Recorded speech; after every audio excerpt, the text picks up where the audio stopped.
Yay, we're live. Hi, Oliver. Welcome to the event and welcome to Code Institute. Hello, everybody. Good to see you there, and welcome. I know everyone's kind of joining the room at the moment, so excellent. Thanks for coming. And we're in Leeds today, talking to Enjoy Digital, and we have Oliver Picklin, head of technical, and we have Tony Burt. Tony, you might be familiar to some of the people attending today in having crossed paths before, possibly, but Tony is Code Institute alumni and a developer support. Is that your full title over in Enjoy Digital? No, I'm currently as a technical support engineer.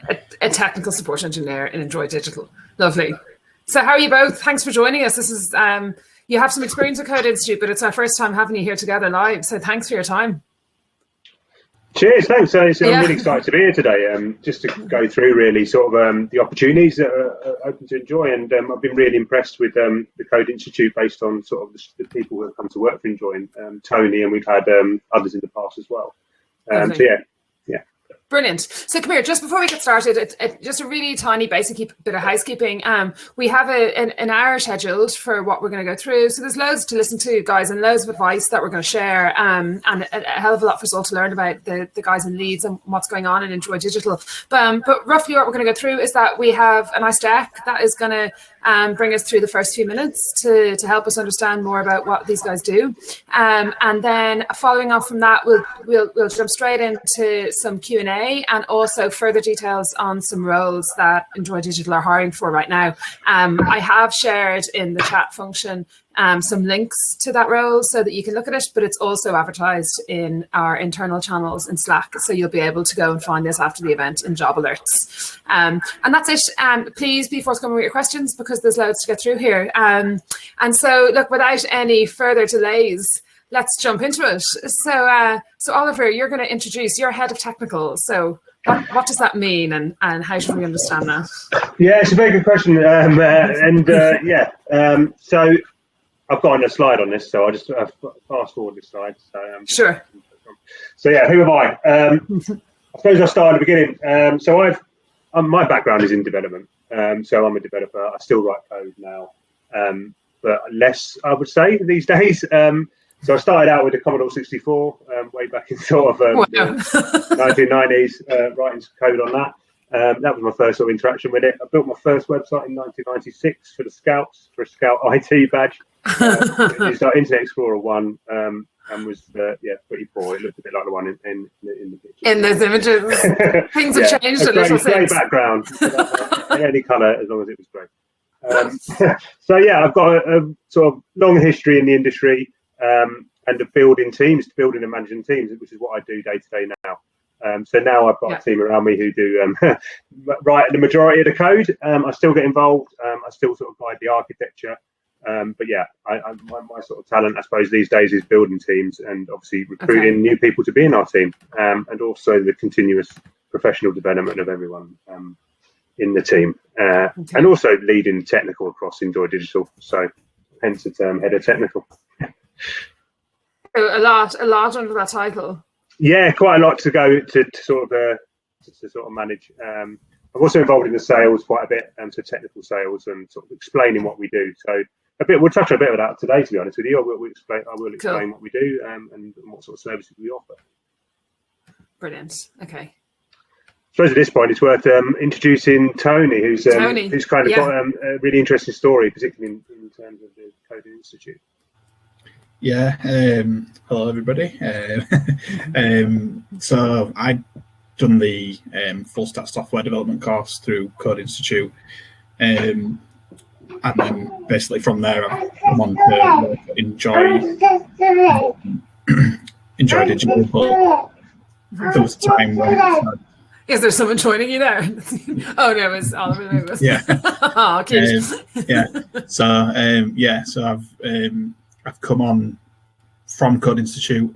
When I finished the course, initially I was not overly confident with my coding ability, which maybe some of you will be or won't be, but we've got some great help from Jane, and Enjoy Digital were just really good at sort of helping me get my foot in the door with them, and then from there they've been really supportive, and and they're offering they're letting me basically train myself up more in development, or at the minute I'm looking at some automated testing.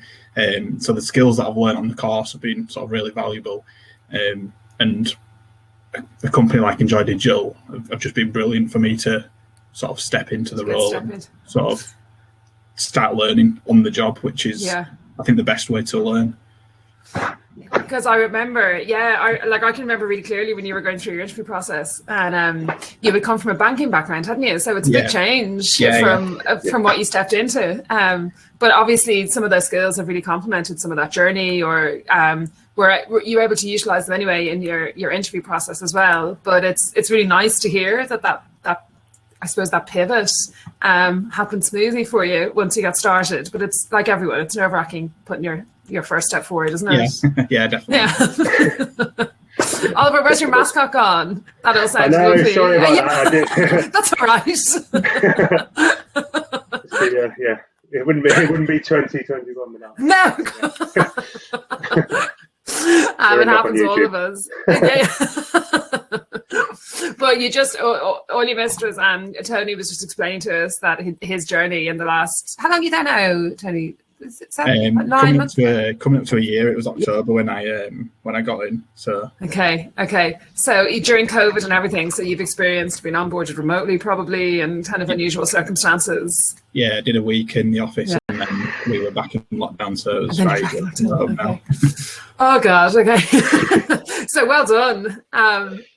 Well done. Yeah. So come here, brilliant. Now we have you both positioned, but I want to hear about all these awards that you guys have been winning and how you managed to do it. It's a pretty impressive couple of years you've had. Yeah, definitely. As an agency, we've always expanded sort of 20% year on year. I've been there. How long? 8 years. And when I started, it was 20 people. We're up to sort of 60 people now. Obviously, we've won a number of awards, like for all our services, really, for digital marketing. But also, we've won probably the most relevant one was for Valspar, a site that we do, which is a paint company. So we won like e-commerce website of the year for that one, which is a really great award to win. And yeah, we're just pushing this year. We're entering more awards than any other, I would say, and we're doing more and more complex stuff, more and more complex builds, I would say. This is an exciting year, really. Lots of opportunities. Brilliant. So will we move on to the next slide and have a look at what I suppose it's an overview, really, isn't it? Just so people understand what goes on agency side. Yeah, I'm not going to go over this. This is sort of what we share usually with clients about what we do. But yeah, essentially what we can do for our clients is that we're an experienced digital agency. So we've got developers, and that's obviously what most people in this room will be interested in. But it's not just about being a developer. Tony is specialism is QA, so testing. He came into the business as a technical support engineer. His job has evolved, I would say, and he's now specialising more in testing. So there's a range of different roles that we've got to enjoy, and even if you're interested in marketing, we've got a whole digital marketing department. We've got quite an exciting new department this year called which specialises in data. So they do like big data. They use tools like Google BigQuery, MongoDB, some of those sort of tools that you might have used on the course. I know you've used on the course.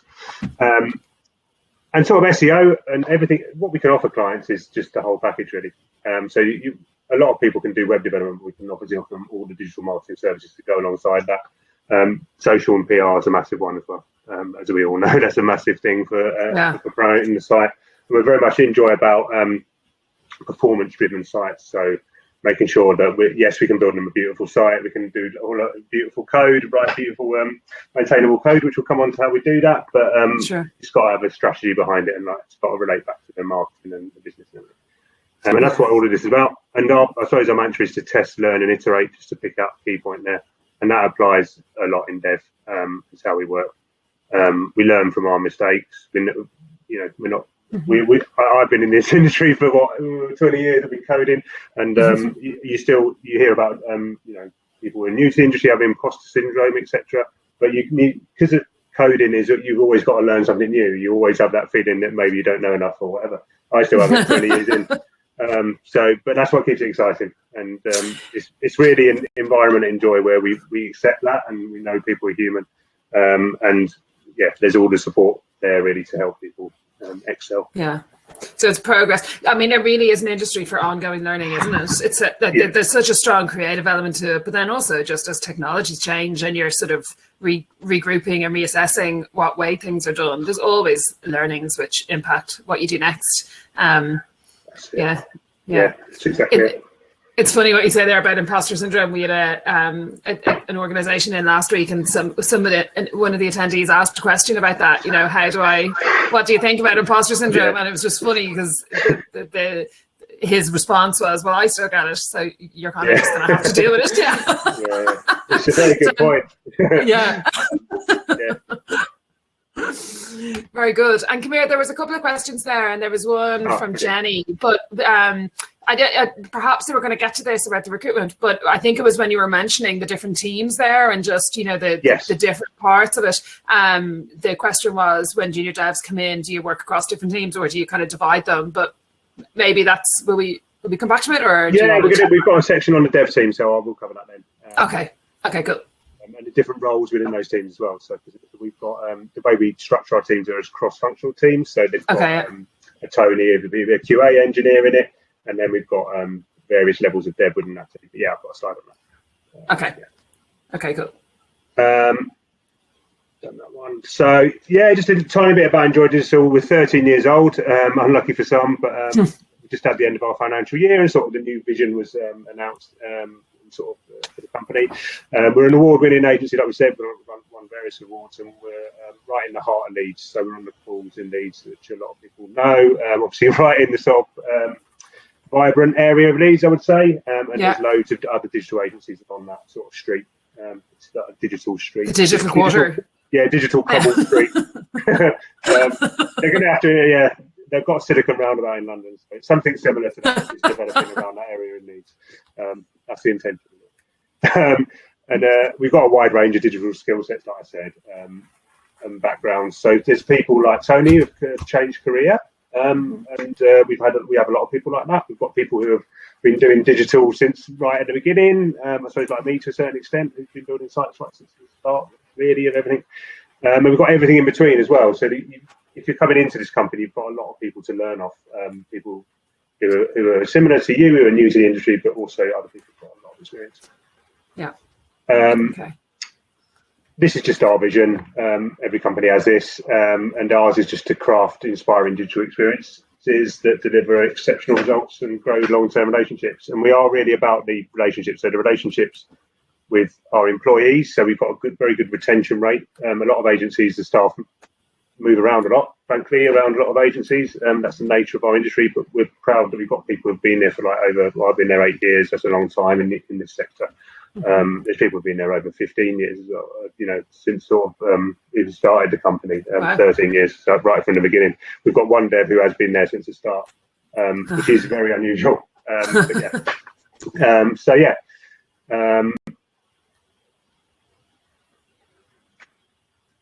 And what we do is insight-driven digital. So I mentioned this earlier. So all our technology choices, everything, all the code we write is driven by this marketing strategy and a whole discovery process around that with the client. So we don't just go off and just build a website. There's a whole load of work that goes in up front. So that will be around UX, around user research. There's a whole department within Enjoy who would actually go and pick people who, so for example, we're doing an estate agent site at the moment, and they would speak to landlords and find out what they want from a website and actually do focus groups with real users. So rather than just building them a site, the design and build will be based on an actual sort of marketing research. And that's what we do. Here's some of our accreditations. Some of the these are some of them are awards, and some of them are also just accreditations. So just to pick out one that's relevant really is the Umbraco Gold partnership that we're very proud of. That means we've been using Umbraco, which is a CMS system, for anyone who doesn't know, probably about 10, probably since 2010. So over 10 years now. Really good platform, really easy to use. It's all based on sort of modern technology now as well, on a .NET stack. And we've sort of chosen gold partners with them, which means we get and a certain training package, which is obviously relevant again for junior devs coming on board, in that you get full training on Bracco, and the benefit of this training is actually it's recognised within the industry, so it's a valuable course to actually have and an accreditation to have. Brilliant. And again, these are some of our clients. So we don't really specialise in one sector, I would say, as a digital agency. What we do is obviously we build people websites at its core, and web applications and apps, but we don't specialise in one sector. We're quite strong though in financial services. We've got a few financial services clients. We've got quite a few education clients. They're not actually even on here, but a lot of colleges in Leeds, we do their websites, and we've done a university in the past. And yeah, I couldn't really pick an industry we're very particular, but e-commerce has been big this year, as it has for a lot of agencies. Of course. We've got a really good platform we deliver e-commerce sites on, and we've recently, like Fortune Brands are a big sort of luxury bath company, and that's sort of the biggest site I'd say we've done recently. Tony was involved in testing that, and you can vouch for that. There was a lot of testing involved in that site, wasn't it? It was in multi-region, sort of went across 5 or 6 countries. So yeah. So it's really diverse, the client list, isn't it? It must make each project really different. Yeah. Yes. Yeah. Like I said, I mean, I've obviously worked on websites and website builds for a long time, but what's kept me in joy, I suppose, to tout the company bit is that there's a variety that is truly the case, that you will be working on a lot of different things. One year might be different to another year. You might be working for completely different clients. Yeah. And yeah, quite unusual. Not unusual, that's it, but not sort of. It's not routine, not routine clients. Yeah. That's it. I think that's one of the really nice sides of agency as well, isn't it? Yeah. That your clients' needs just have to be interpreted so much all the time, and they always vary. That's it. That's precisely it. So it's all, a lot of variety in our role.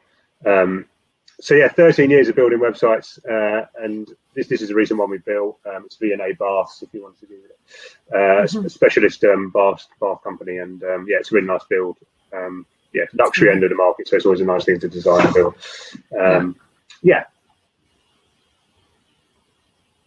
Cool.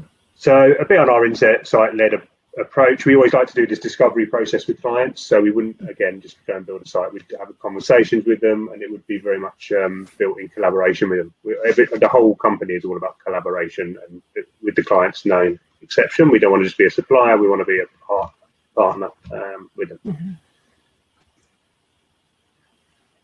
And so then it's the team, so the inner workings. Exactly, yeah. So enough about the company.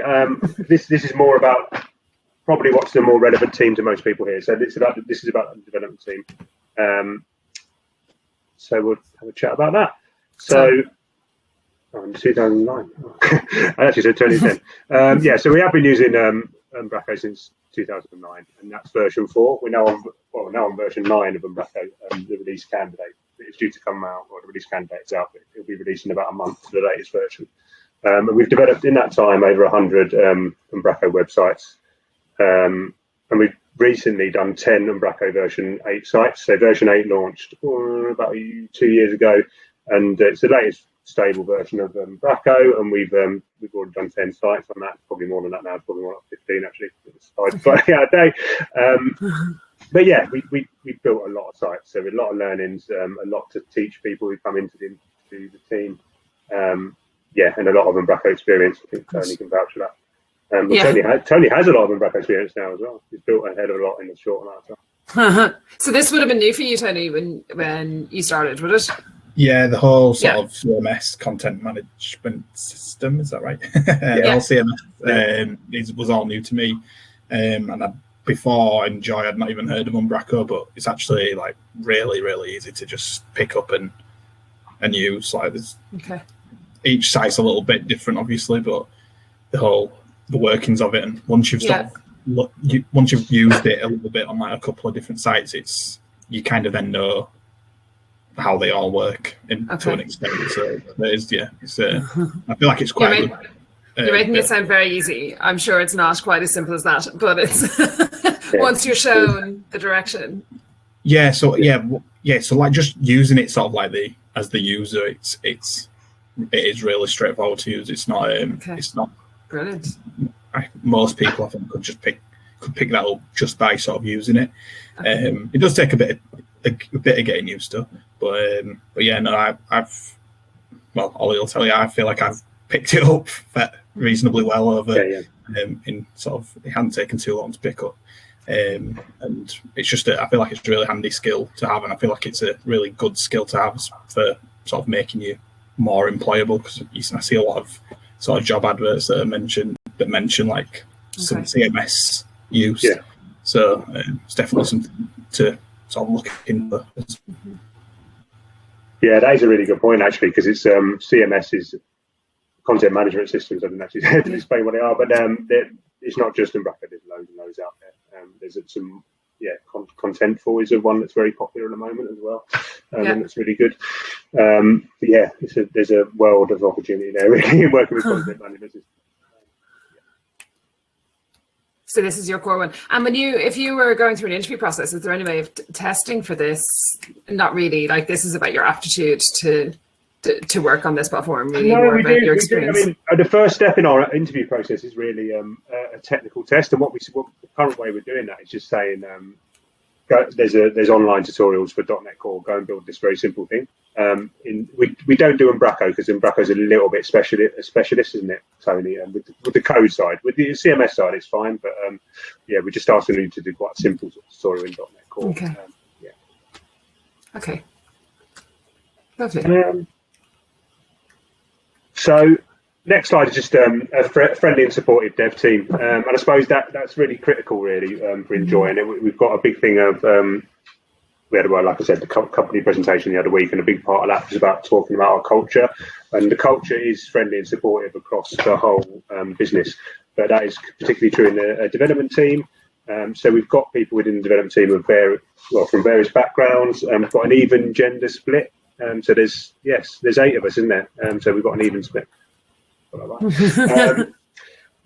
But yeah, so that's really positive, because I know when I came into the industry, women were pretty poorly represented, I think it's fair to say. But now we sort of seem to have got past that, and particularly in Umbraco, I would say is strong on that, because it's got because it's open source, and I haven't said that yet. Umbraco's open source, which means it's on GitHub. It's free, and you can go on and sort of look at the code. But there's a huge community aspect to enjoy certainly, and also Umbraco, and that means that people get together and there's regular events. So we co-host Umbraco Leeds, which is a developer event for Umbraco in Leeds. So come along. It's a public event. We're just starting to look at the opportunity of actually hosting physical events. Obviously, it's been remote all through lockdown.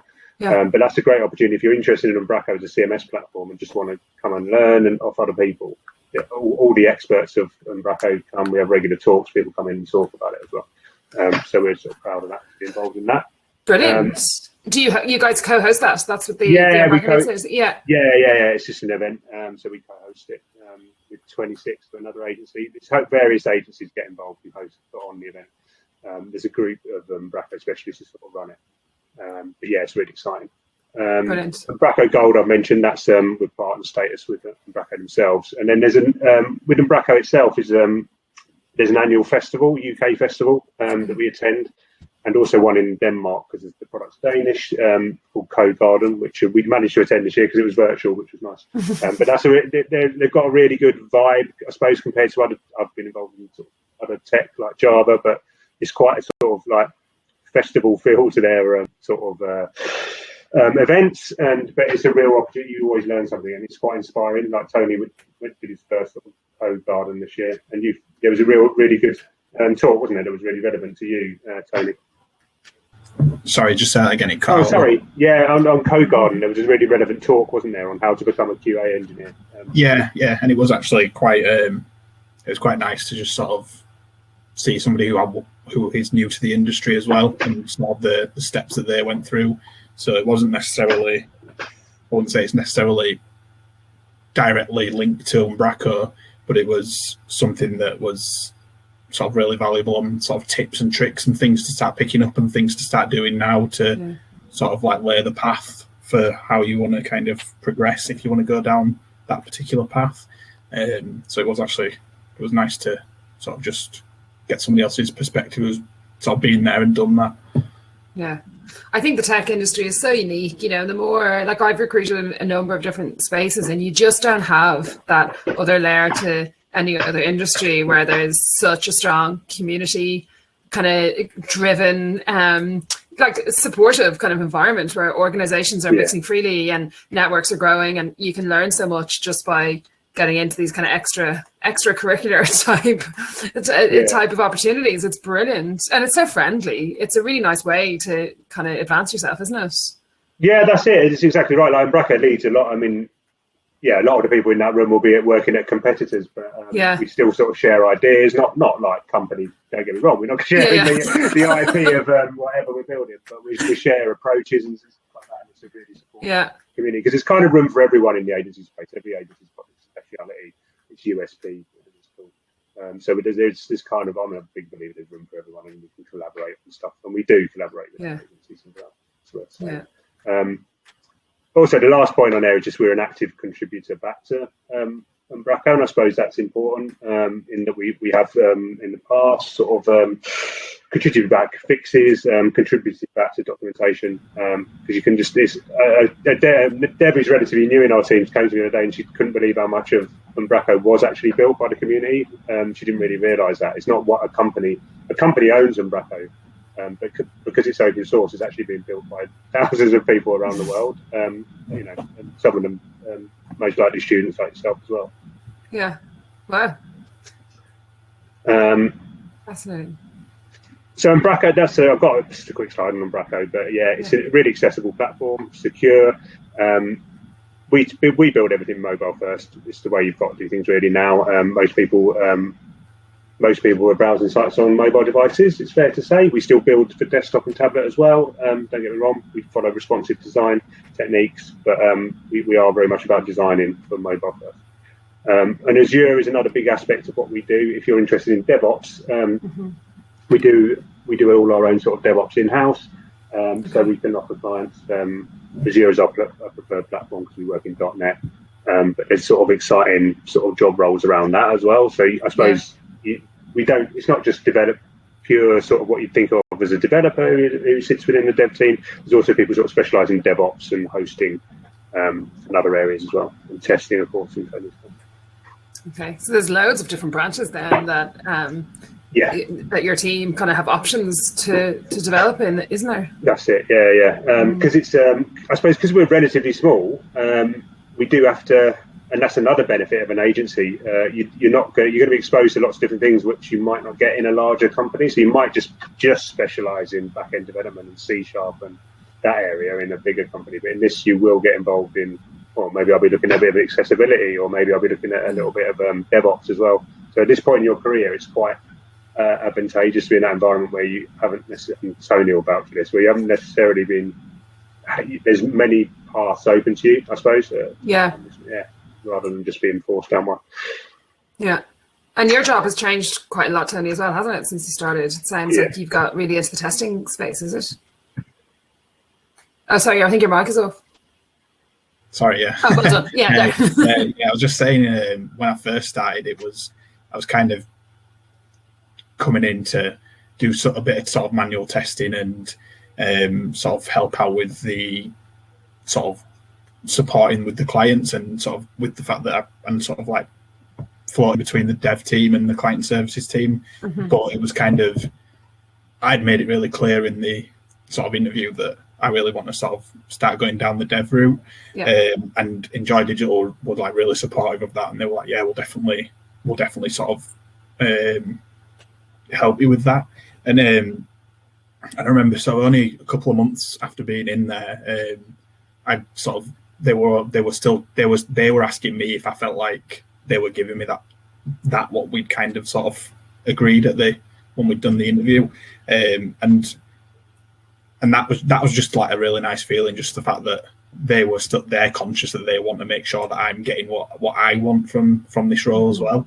And then it's been sort of like an ongoing open discussion with Ollie about how my role's sort of evolving, and now we've started looking at some automated testing, which obviously is, and now starting being able to use some of my coding that I've learned from Code Institute, but also we've spoke about still keeping that option open to look into some dev then to sort of maybe complement any testing that I do. And obviously, if we go, and it's been an open conversation, and if we go down the testing route and I start picking up some dev and I'm not too keen on testing in the end, and I'm enjoying the dev more, that sort of, there is options for that.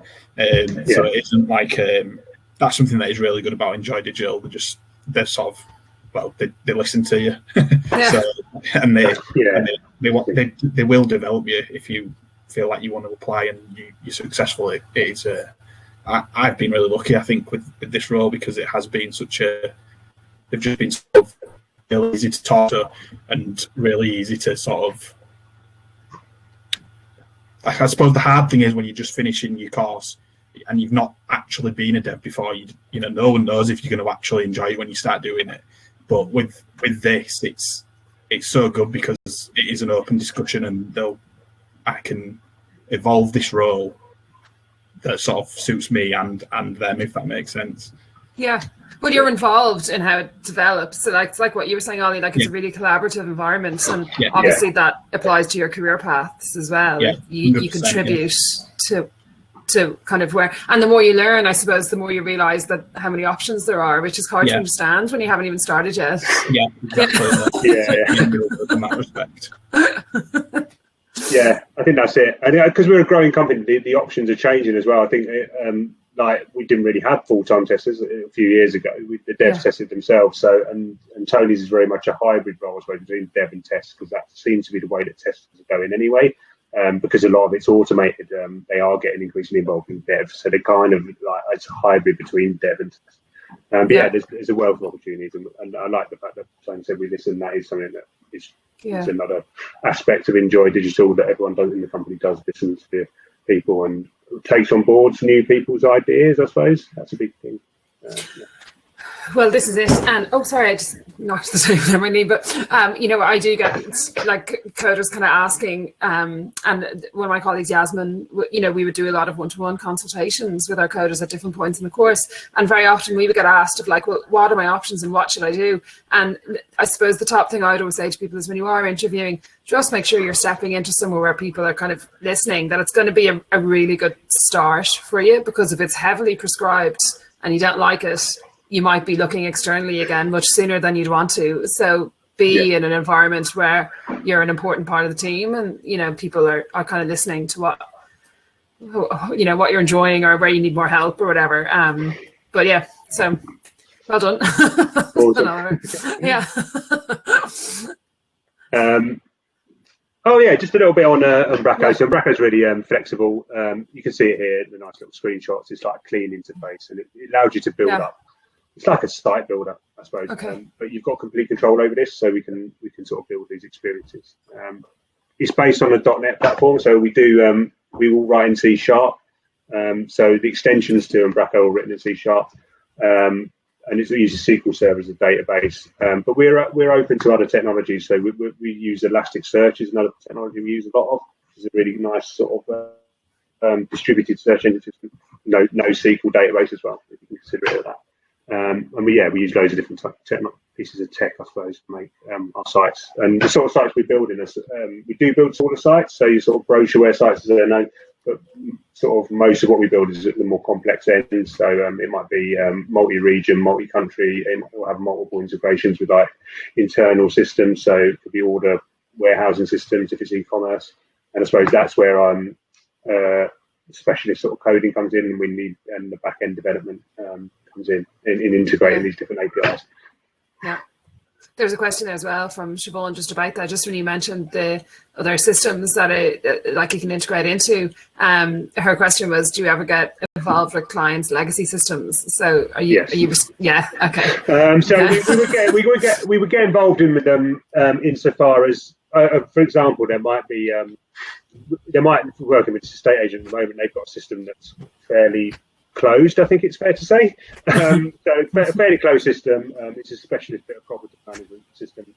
And we're just seeing how we can get data out of it, even down to can we scrape data out of it, and is that but we haven't gone down that route. We have managed to work with them and find an API where we can get some of the information out of it. But yeah, it's very much, we wouldn't take we would never take over those systems, but we'd certainly work with partners on those legacy systems on how we'd integrate them. And there's various ways you can do it as well. There's opportunities like in Azure there's something called Azure Service Bus where you can integrate third-party systems quite easily and sort of on-premise stuff to the cloud. So yeah, we've got ways of doing that. Okay. Like Bracco's a modern platform, like you can see from here. It's a nice, clean interface. This is how to personalize it with an extension called View Marketing Suite. Yeah. Okay. Forward. Another extension, same thing. So this just gives us first-party analytics within the CMS. So not a replacement for Google Analytics; it would always complement it. But as we know, browsers are changing their rules. They've put it back a bit, but support for third-party cookies is going to be dropped, which affects a lot of these tracking platforms. So this is a really valuable thing to our clients, that they can get analytics in the CMS and using the first-party cookie, as it's called. Yeah. And we're integration experts. This is something I'm doing at the moment. I just thought I'd share exactly what I was doing. I thought, what can I share with you? And I thought I'll just share exactly what I was doing yesterday. What this is just to explain it, is I'm trying to, we're working with a Kent estate agent. I'm trying to find public sources of data to layer into Elasticsearch. So like train stations, school catchment areas, and various other pieces of data that we can then use to drive their search and have like a right move type thing. So if someone types in a station, they know they want to be near, they'll be able to find it. But yeah, this is just Elasticsearch, which is a tool that we use for that. It's quite a cool thing. So it's all based on the location of whatever the property is, so that no matter where you're coming from, you can figure out exactly how you get to something. Yeah, okay, got it. All the things you forget. It's so simple when you're using it, but it's so complex. yeah, exactly. This is actually a back end system that we've got that just visualizes how we download different postcodes to different areas and different villages for the search. But yeah. Okay. Gosh. Bit on code reviews. This is the standard stuff. Obviously we have a code review process, which is very important when you're starting out to get that feedback. I think that Tony, you found that as well even with the automated tests. With me going through it, and obviously testing is a big aspect of that. We work in an agile way, so we always demo stuff at the end of each sprint, which is a 2-week piece of work. We treat performance as a feature, so that's a really important thing. So we would want to build high performing sites. So there's various ways you can do that. And source control, so we obviously use Git, which has become the standard. Everyone uses now. But yeah. Okay. So here we go now. This is the breakdown of your development team, and you're obviously looking for junior devs at the moment. Am I right? I shared the link earlier. Yeah, we are. I think it says graduate back-end developer on there, but it's open to full stack as well. Increasingly, we're finding, and the industry is finding that developers want to be full stack. So that full stack in this instance just means you do the HTML, CSS, JavaScript, and work on Umbraco as well. Whereas and I would say it's open to both sides. We're open to people who just want to concentrate on the front end side, full stacks, or if you just want to concentrate on the back end side, C#, integrating APIs, that's also fine. So we're recruiting for all three, I suppose. But yeah, we're increasingly finding at the start of people's careers, it does make sense to start out as full stack because you can then try it at both and decide which way you want to sort of develop, I would say. That's worked well with yourself, Tony, as well, using that method. Yeah, definitely. I just moved our heads there because I realised we were sitting right on top of the junior dev one, which is probably of highest interest to everybody. Good one. Yeah. I won't read them all, but yeah. So these are just what I have written as a job, sort of the introductory bit on our job specs for each role. So what we say about a junior developer, we're not expecting people to come in and build the next Valspar site, which is one of our big sites. It's that you'll be able to be given us a specification. You should be, with guidance, be able to come in and work on features and fix bugs. But the important thing is that you'd have a mentor within the dev team. And I suppose that's why I've included all these other roles, because we've got people we haven't got any junior developers at the moment. We've just promoted our junior developer, Jonathan, who's been with us a year and did an internship with us. He has just been promoted to developer. But yeah, so we've got a range of wealth of experience within the team, and we'll be able to train you up. And there's different career paths, as you can see, for your progression. We do have a process at Enjoy called continuous professional development. So you have regular one-to-ones, and within that there'll be a process called CPDs where we go through and set objectives based against getting to this next level. The aim is always, and Tony will test this in our chats, is to have chats around what do I need to do to get to jump from junior developer to developer, say, and beyond, really. You can see we've got some senior level devs in this team as well. So those are people with sort of 10 years plus experience typically, or 5. I don't like doing it on years actually, because there's people in the senior dev team who've only got 3 years experience, but it's based on their abilities.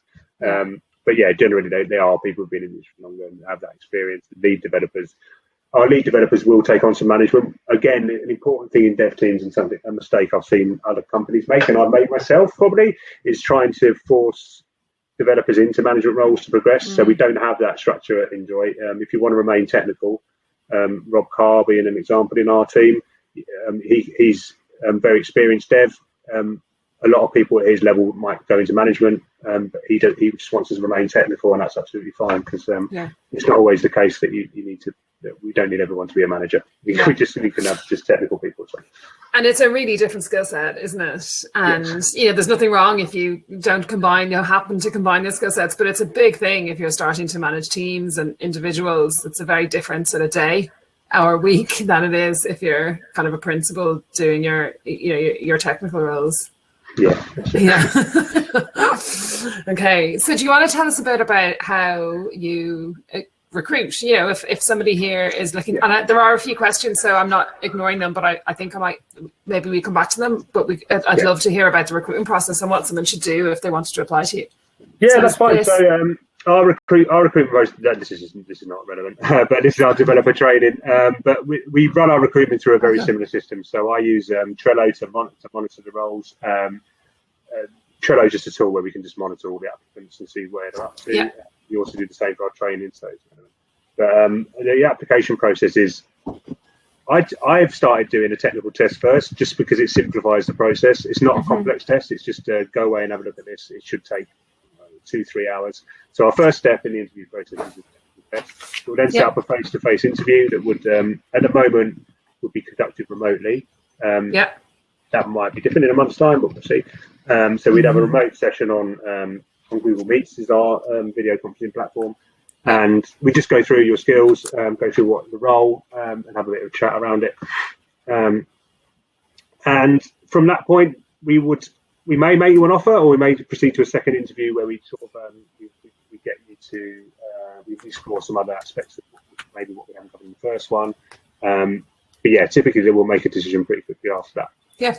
That sounds really efficient. So it's kind of like maybe a 3-round process, but within like a couple of weeks, by the sounds of it. If you it can be, yeah. I think the struggle we have had, if I'm completely honest, is people doing the tests, because I do like to do it up front, because what I've done in the past is done it the other way around, and then you sort of are interviewing people and then maybe letting them down a bit, or both ways really. You're not wasting both of your time really. So this is a better way of doing it, we've found.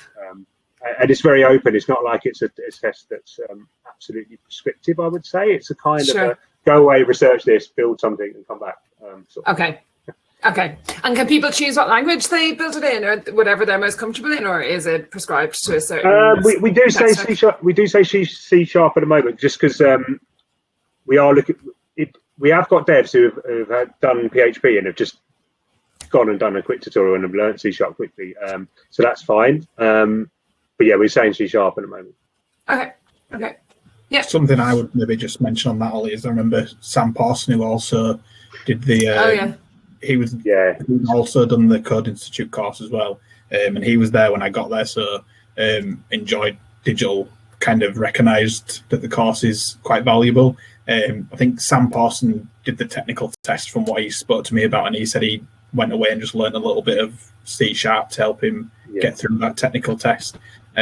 So I'm just great. Yeah, it's a great minds at ease that if you don't know .NET or C# yet, just I'm sure you can maybe pick some of those bits up that you might need. It's not totally out of your reach, is what I'm saying. the path is laid. Yeah. That's it. Yeah, exactly. Yeah. all developers say this, but if you can learn one language, you can learn another, and it's not as easy as that. Don't get me wrong, especially to master it. But it's a simple enough test. Sure. That's Sam Paulson is a great example of someone who didn't have the C# experience on paper, but managed to get through that test and get in the door. Yeah. Okay, so this is all very doable. Okay. Yeah. And so then it sounds quite straightforward, like that we've shared the link. Yeah. So obviously you use your CV, you apply to that link, it will go to whether it's yourself, Ollie, or a colleague, and it gets filtered, and then the interview process will start from there. That's it, yeah. So okay, brilliant. Do you want to? Oh yeah, sorry, yeah. No. So I'd encourage you apply, and I will send you the test, and we can take it from there. Okay. Yeah, all the details are on that link, and I suppose the other aspect is the job description. I'll send you a full job description with the test as well.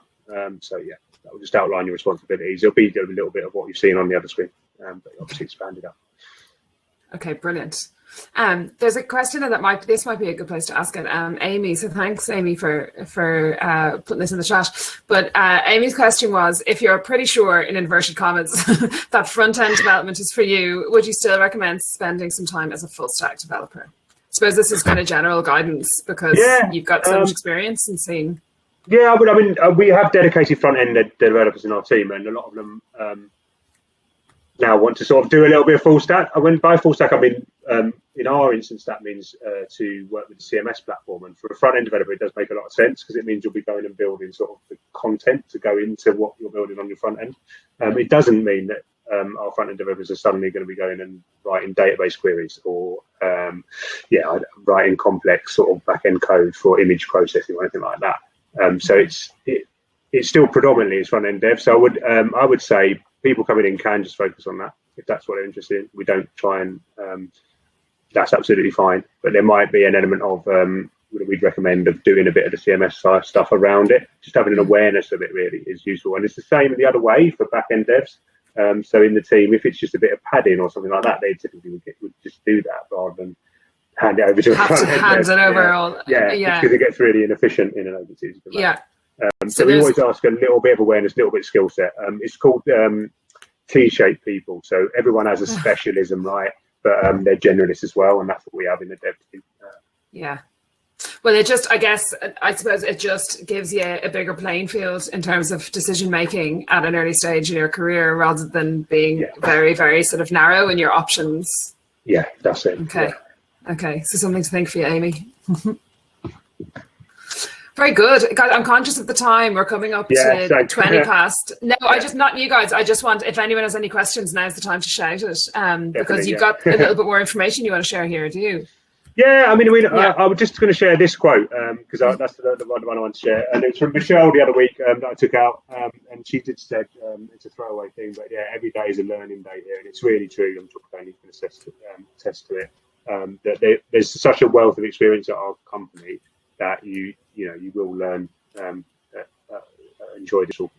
It's sort of, even if you're not willing to, we wouldn't know if you're not willing to, but there's so many people, there's so many conversations happening that you're going to learn something every day.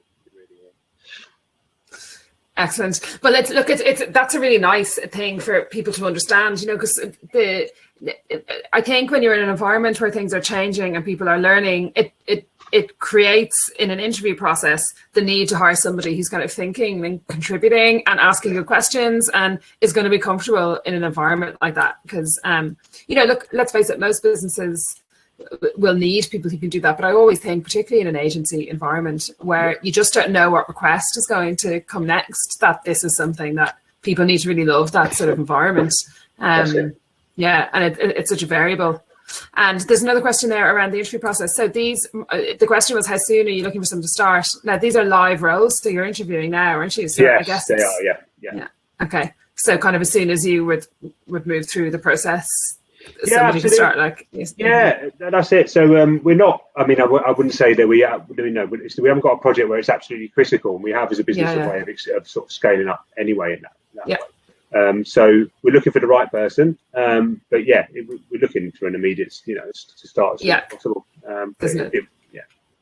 Perfect. I would always say to people as well, if there's, if sometimes if somebody's listening and they're not quite at the stage of recruiting, but everything else is perfect. Like, please just stay in touch with Tony and with Oliver, because these situations can still become available in a few months down the road. Like, this is, these guys are here because they hire regularly. They've hired Code Institute people before, and it's worked really well. So, timing is an important factor in hiring always. But like, building your network and staying in touch. So if the timing is perfect, apply now. If the timing is not perfect, keep in touch. And, when you're ready, like, don't delay for too long, because, when are you ever ready? Holy. But if it's really too soon for you, just keep in touch and reach out to Oliver or Tony when you think that the time is kind of more appropriate, because it's a great way to hear from people. You can bypass a lot of recruitment noise by doing it that way. That's it, yeah. That's worth saying, actually. We don't use any recruitment consultants in the dev team because we don't need to. Basically, and also, so you don't get the quality. We find we have more success this week. Well, our experience here is that the recruitment process is often done via networking well in advance of advertising, because of the kind of repeat, but also particularly in technology or in the world of software development, the networking life is so live. There's so much extra stuff going on in the industry that you would often hear about opportunities before they ever become live on a jobs board, or it's usually the longest route round is that route. Yeah. Well, nice to know that you have the same experience. Okay, cool. There was just one really quick question there from Nijap, who asked earlier on when Siobhan was asking about the legacy systems, and I must have just missed it, so apologies for that. Okay. But it was just in and around systems. Like, her question was along with Siobhan's question about what ERP systems. She was just curious about Oracle supply chain. It might have been around when you were mentioning one of your clients and having to integrate it into supply chain technologies, but it's probably the same answer, really, that you. I have worked with Oracle supply chain. Not enjoy, I must say, another role, but we haven't integrated that one. But we have integrated hundreds of other types of systems. So Navisom was the one that we integrated, probably Microsoft Navisom. But we've done loads of different systems. We've done some very specialist sort of educational ones as well, like CRM systems and things like that, Dynamics 365, Salesforce, like even unusual ones, like ones that are specific to a sector. So we had this is a really strange one, but a caravanning website we did, and they had a specialist caravanning sort of management software, and it was, to be honest with you, it was a nightmare to integrate. But, we managed to do it. We've got methods of integrating strange systems, and making them work and testing them. But, this is what you're faced with, because you never quite know what you're going to unearth, I suppose, when you start a project. Yeah, that's it. Yeah. The box of surprises. Yeah, that's exactly. Brilliant. Okay, well, look, wow, what a good session. Thank you so much. You shared so much information there. I would imagine, a really good sense of what life is like over Enjoy Digital, and probably really nice for you guys as well to kind of sit and look back on what you've done, which isn't something that we get to do every day at work, is it? No, it's a good. Yeah, it's good to reflect on it, I suppose. Yeah. And that's one thing we haven't touched on is just. I suppose because we're working remotely, I didn't put a slide in about it, but the office. So we've got a nice city centre office, like all agencies. So yeah, nice location to work. Very close to a lot of nice bars, like nice pubs, nice restaurants. Yeah. And also we've got like it's become a bit cliche, to be honest. But, like football table. Yeah. Your typical agency fare, full office, funky odd bits to the office, and all the breakout spaces and all of that. But also we have a dedicated Life at Enjoy team who organise regular events. Tony is a member, so you could tell you more about that. But yeah, it's a really positive vibe to the company, and there's a dedicated team to sort of improving staff wellbeing as well, which you don't get in every organisation. And will you be back in the office soon, or what's the setup now? At the moment, we're sort of people have come back in and have been working in the office. So we're saying at the moment like a minimum of 1 day a week in the office. Yeah. That's going to be expanded out into 2. It's most likely, but we're always going to have a combination of working from home and working. Lovely. Yeah, lovely.